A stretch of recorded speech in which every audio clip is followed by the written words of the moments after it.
Christian clinical psychologist, Dr. Bessie Fletcher. Dr. Bessie helps to heal the broken hearts of mothers and their daughters. If you and your daughter have brokenness in your relationship, please join the anointed and appointed one, Dr. Bessie. She's here to help you.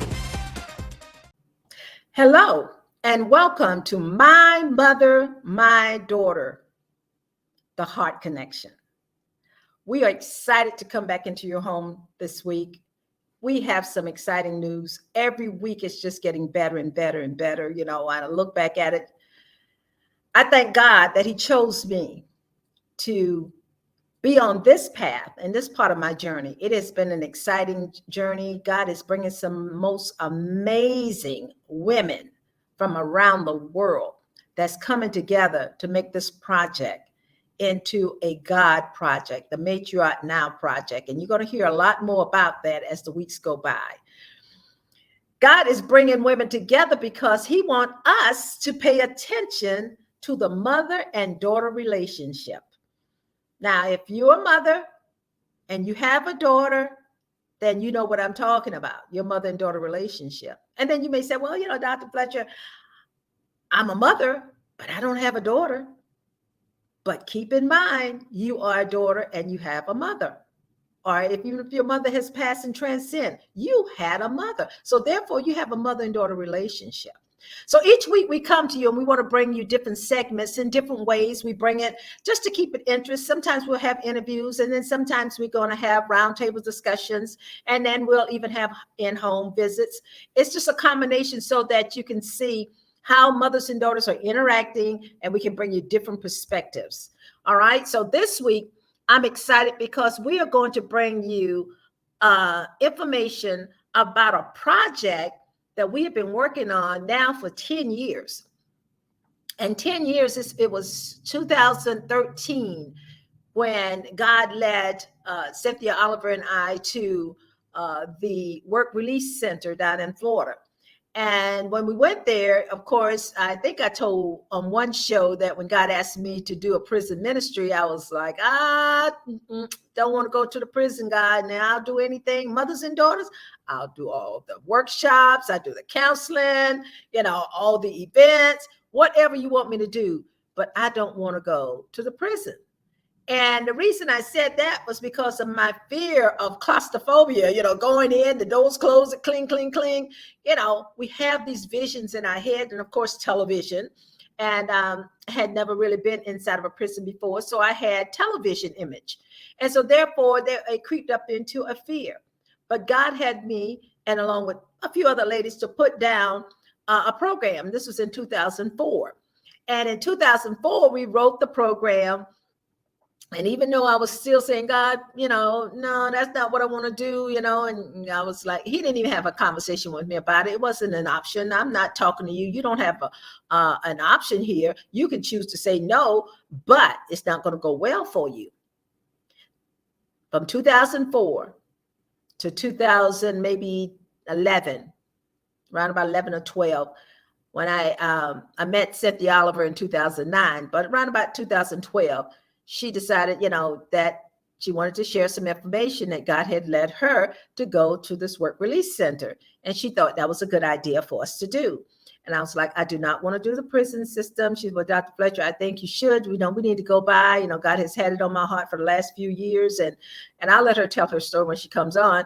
And I just think we need to go in and check it out. And my spirit said, I told you to do the prison ministry. And I knew I had to go. I said, okay, we'll go. So I went reluctantly, you know, kind of hesitant. But when I got there and realized it wasn't closed in, it wasn't fenced in, it looked just like an open field with a lot of buildings and, you know, open ground. I'm thinking, wow, this is nice. Is this a prison? You know, I was like impressed. This is a prison? They got freedom. Walk all out in the yard. Everything's just moving around. I said, okay, I can do this. Went in. We met with the lieutenant and the major and at the time. And so we're sitting there, and all of a sudden the major said to me, well, I don't understand, you know, what's this meeting about? I said, well, I don't either. I was asked to come to the meeting by Cynthia, and his people asked him to come, and we were sitting at the table. And sitting at the table, we discovered that we had a program that we could offer them. And Cynthia and I agreed to do that. And he said, well, we don't have any money for such a program. And I said, well, we didn't ask you for any money. God tell us to do it. We're going to do it. And we started like that. We started out doing workshops. And now we are 10 years into that process. And so that's just a lead in just to get you to see where we're going to take you with this particular conversation. And of course, it's going to take us 2 parts. You're going to get part 1, and then you're going to get part 2. I like to just say that off the top, because a 30-minute show is not going to give us justice to get everything in. So you don't want to miss part 2, because then you're going to miss what God really did and how he showed up. So follow this show this week and next week, so you can get the fullness of the miracles and the force of God and his hands, how he moved in the life of so many women. So with that, I'm going to bring on Cynthia Oliver. And when I say Cynthia Oliver is our dean. She is the dean of our Bible college. And I don't want to jump ahead of myself. We'll talk about that and then bring it so that in perspective, so it'll flow for you. Hi, Cynthia. Hi, Dr. Fletcher. Hi, audience. All right. Thank you for coming on. We're buddies. We've been doing this thing for the Mother and Daughter Faith Trust Ministries for since 2009. Well, actually, we were doing it as Mother and Daughter Bonding Network is what we started out with. And then in 2011, God switched us over to the Mother and Daughter Faith Trust Ministry, a whole new story within itself. But I want to keep this to our journey. And so what we want to talk to you about today, audience, is our work in the prison system.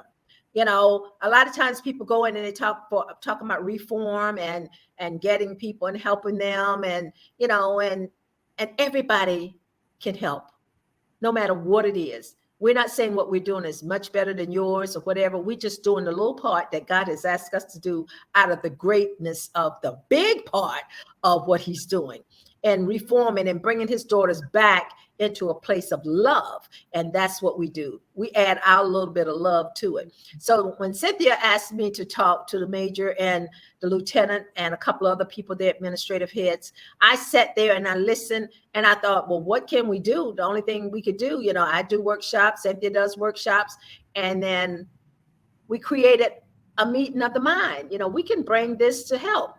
I know we got something that we can help, because I have a program called Mike. Mike is MYIC, Managing Your Intra-Conversations. I teach people how to manage the conversations in their head. And you may say, well, how do you do that? Very easy. But I'm not going to get into a Mike training now. If you want a Mike training, go to matriarchnow.com, contact me, and I'll be more than happy to share it with you, because that's not what we are doing right now. We are going to talk about the work that God is doing in the Work Release Center in Florida.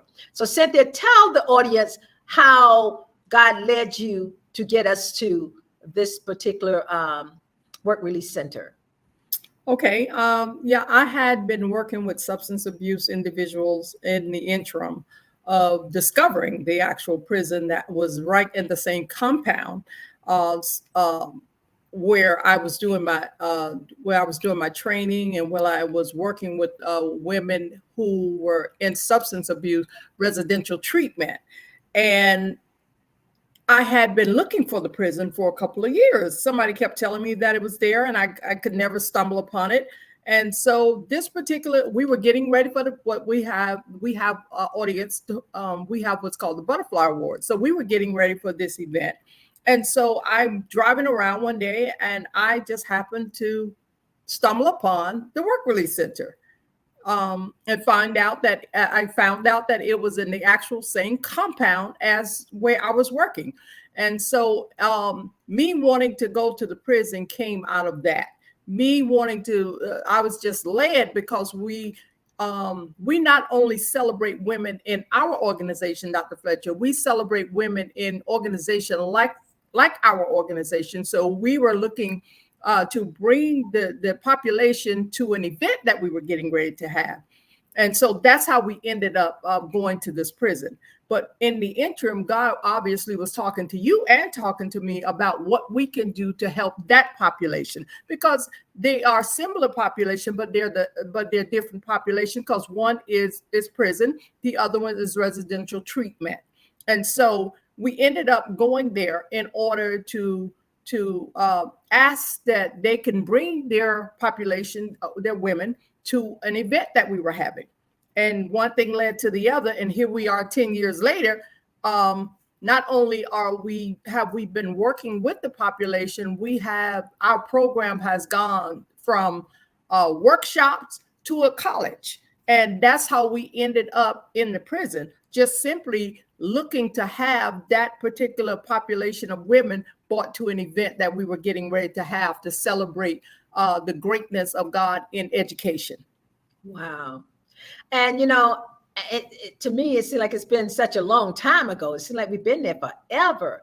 The one thing about it, and we're not going to call the name of the facility because of the privacy, but the one thing about it is that once we got there, the favor of God was on us. Absolutely. I mean, the favor of God was on us. It was just like, it was so smooth. I'll never forget, the warden said to me, the major said to me, well, I don't know why I'm here. And I said, well, I don't know why I'm here. And I said, well, let me tell you what I do. And then he said, okay. And then he says, wow, we could use you. Okay, but we don't have any money. And that's what Cynthia and I do. We will not stop or not do a project or not help somebody because they don't have money. Right. Money has never been our driven force. Yes, we need money to make a project work. But one thing about it, we have God, and God has provided for us like you wouldn't believe. Who in the world, two women coming together, God said, I want you to start a Bible college. We started the Bible college, and the Bible college have grown. We've had our sixth graduation this past August 23. Yes. And it's just growing, and it's amazing. And there's no cost to the women in the prison. There's no cost to the prison.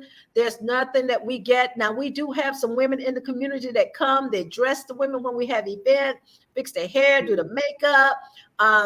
Anytime we want to do workshops in there, they come in. We have a nice group of women that will come in and volunteer. We are totally a volunteer. Never had a grant, never had anybody really to donate money to us for the project, but God has provided. Whatever he puts in my hand, whatever he puts in Cynthia's hand, we put it together and we provide it for the women that's there. And not only do we do the graduation and give them a free education in college, there are things when you do the what is it called? The shoebox that you do? The shoebox project. Mm-hmm. Yes, the shoebox project at Christmas time, where we go in and have done. Cynthia has led a fashion show, and we do skits, and they get to act into this thing. And then they were so nice to us, they let us take them out. We take them out to the country club and have meals with them. And I know you said country club. Yeah, the country club. Because we take them to the finer places, just because. And the most amazing thing, Cynthia, remember we had them all out to lunch and what we call community workshop. Community toolboxes. Community toolboxes. That's right. We go down there once a month, and we take them to the country club, and then they're sitting there eating the ones that is a part of the college and the educational program. Those are the ones we take out because, of course, we can take everybody. We took the ones that are part of the student body, and then they had to sit there while the people that's in their same prison environment is serving them. Yes. And I noticed that they just, oh no, we can't. They didn't want them to serve them, because I'm a part of you. And I said, well, you're just going to have to be still. Let them do what they do. And they felt honored to be there to serve. And that motivated them to say, well, you know what? I want to go to that Bible college too. Tell us a little bit more as Dean, what you see, Dean Oliver, for, and I say Cynthia because, we have a long history and friends. So we go from friends to Dean Oliver to whatever role we are playing, So Dean Oliver of the college, tell us about the college How have you seen the women in the growth since we began to now? Well, I tell everybody we're small in numbers, but it's a big impact because out of 156 bed work release center, the numbers that respond to the beginning of the school years are small. And it's like this for every institution I've ever taught in. I've taught from Nova University to Florida Technical College, and a community college up here in Tallahassee. It's a drop. It's a false start in every college that you would find yourself in. But that's no here or there. We have a great impact on the women that have started this process, and follow through. To date, we have had 12 women to graduate with a college degree. This is, as you stated earlier, we have had 6 graduations, and out of those 6 graduations, 12 women have walked out of a prison cell system, if you will, back into their communities with a college degree. How great is that? And what do you call it? It's an accredited college degree. It's an accredited school. And yes. Then to add to that is that the reason why, the numbers start out, everybody wants to do it. They sign up. Oh, yes. When we go in there and just tell them about it. Yeah, they want it, but you got to do the work. This is not a college that you can come in and we're going to give you a grade and you're just going to, no. I have too many degrees. And I've been to school too long. Yes. Same as with Professor Oliver. You cannot get out into the world and do the work if you have not been prepared. So yes, Absolutely. It is tight, but you're going to come out. And every lady I can say, Dean Oliver, has been honor roll women. Every last Absolutely. One of them came Absolutely. Out on top. You should see their families, coming. They just kind of like, I can't believe it. She's graduating from college, and they drive for miles, hours to come see. The last person that got out of prison was out a week before graduation. Go ahead, Dean. I'm sorry, I didn't mean to cut. No, all is well. But what I've seen with this population of women who choose to come in, follow through, and graduate, we've seen great things happen for these women. They get out, they become productive and valued people in their community. They return for which they cometh with a different sense of being. In other words, because we teach from an integrated approach where we take psychology and theology, biblical studies, because what we need to understand, audience, is that theology is different than biblical studies. So we focus on the study and life of Jesus. We teach them we teach both Old and New Testament, but our premise is on the teachings of Jesus and what that all means, not only for them, but for people that they're going to go back and serve. And so when as you said it earlier, we're about loving people, teaching people to love beyond where they've been, even find forgiveness. And so all of our classes are designed with that in mind. We teach that from an integrated approach. How does psychology apply to you? How does biblical studies apply to you? And how can you use it in your life for you to live a more productive life and not be on this vicious cycle of backwards of relapses, if you will. And so when they get it and they understand how this psychology works for them, and we study from a premise where we teach the first year is nothing but it's self-psychology. How does all of this apply to you? Because if you don't know how it applies to you, you're not going to be able to apply it to your life or the people in your life. And so we bring that in, and students, we highly we have created the program where students who are on the psychology track have to take 18 credits of biblical studies, and vice versa. Those who's on the biblical studies, they have to take 18 credits of psychology in order that they can get this integrated approach, if you will. Because our premise is to teach you not a theory, not about any college out there can teach you how to read and write. No, we go beyond the read and write and math and science and all this kind of stuff. We teach you healing. The other institution gives you knowledge. We give you wisdom. We teach you to seek wisdom for yourself.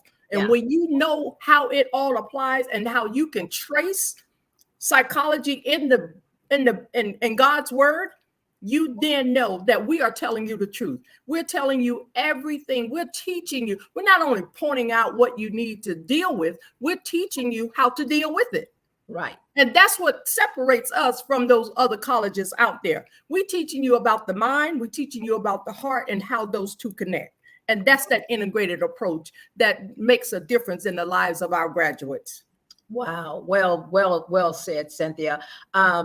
Let me say this. We have one of the graduates with us, and I want to go ahead and bring her on because I know she want to go to church. She has a program at church, and we don't want to hold that up. And then we'll come back to this topic. Hold one second.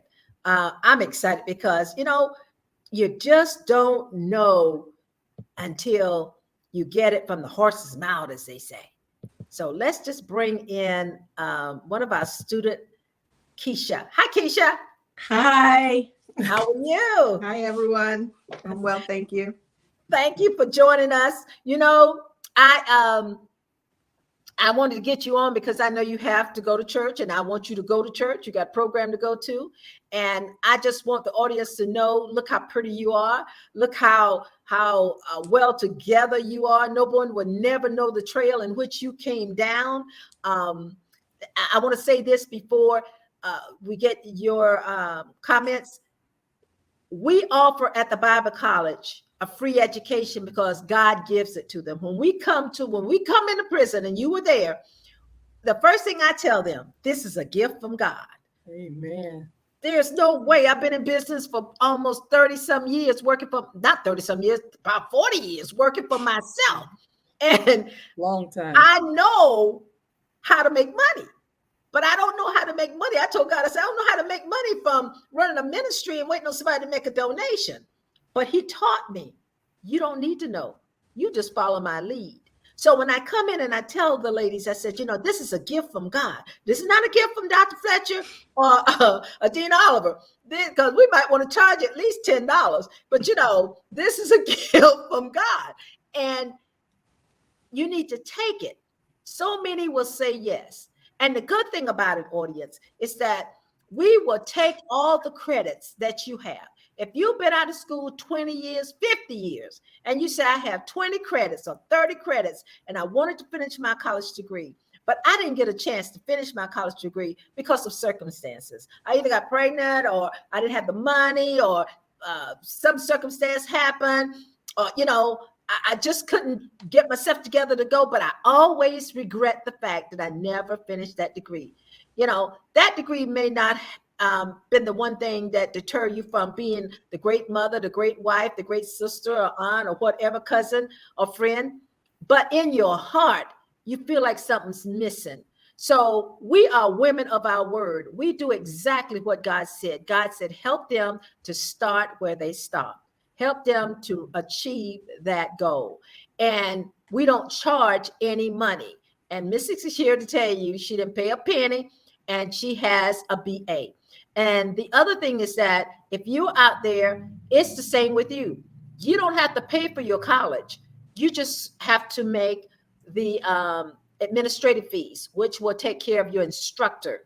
Cynthia and I can, Dean Oliver and I can teach you all day long. And we'll do it because we know what, but then as we're growing, we got to bring on some other people to help you. So, everybody's not going to do it for free. They'll do it for a moment, but they're like, okay, I'm not Bessie, I'm not Dean Oliver. So we understand that. But $99 administration fee, and you can bring your credits. So when Missy came, she said to me, I have so many credits. And Dean Oliver, how many credits did Missy have? Missy, do you mind if we say this? 109. 109. She came in with 109 credits. Now, what college, accredited college, are going to say, okay, we'll take all 109. And, God said, take what they have and build them an inn. We've never had anyone to come in with these amount of credits. There's always been like 12, 20, somewhere like that. We've had some have an associate degree and have 60 credits, but that's about the most. When she came in with 109, I even went like, what? God said, meet them where they are. So Dean Oliver put the inn together, and Missy took the other classes and graduated. Now, tell us what your thoughts were on all of that, Missy. How did you feel when we first told you that? Did you believe us? What was it? Well, I believed you, but I said, you know what? I have to put myself in a position to take care of my family. And when I heard about that, I was on my way to work. And I was like, I'm not going to be here for the orientation. What do I do? And I just let God work it out. He showed up and I made it. I was so happy to have graduated with my bachelor's degree that I have been trying to finish for a very long time. How long? Since 1999. Wow. Thanks for watching. You don't want to miss next week's show. We look forward to seeing you for part 2. As is the mother, so is her daughter. A strong mother and daughter relationship has a powerful impact on the family and the community. It is one of the most robust bonds there is, and yet it is also one of the most delicate. This is a relationship that must be given the utmost care. Mother and Daughter Bonding Network believes there is no substitute for a healthy bond of love between a mother and her daughter. It is our mission to develop this strong bond of love and remove the elements that weaken the mother and daughter relationship. Through support and counseling, we provide education, resources, and spiritual wisdom to mother and daughter communities on the premise of love and in the mindset that an educated mother is a highly effective role model and an inspiration for her daughter to complete her education. Mother and Daughter Bonding Network provides a safe and supportive place where mothers and daughters can forgive, reconnect, revive, and strengthen their bond through a process of continuous healing. We engage the mothers and daughters to bravely face and resolve the ups and downs in their relationships. We connect and empower mothers and daughters so that the process of transforming conflicted or troubled relationships into positive and healthy ones goes across generations and creates better and sustainable communities. Connect with us today at our website, www.matriarchnow.com, and change the mother-daughter relationship for the better for today, tomorrow, and all days to come.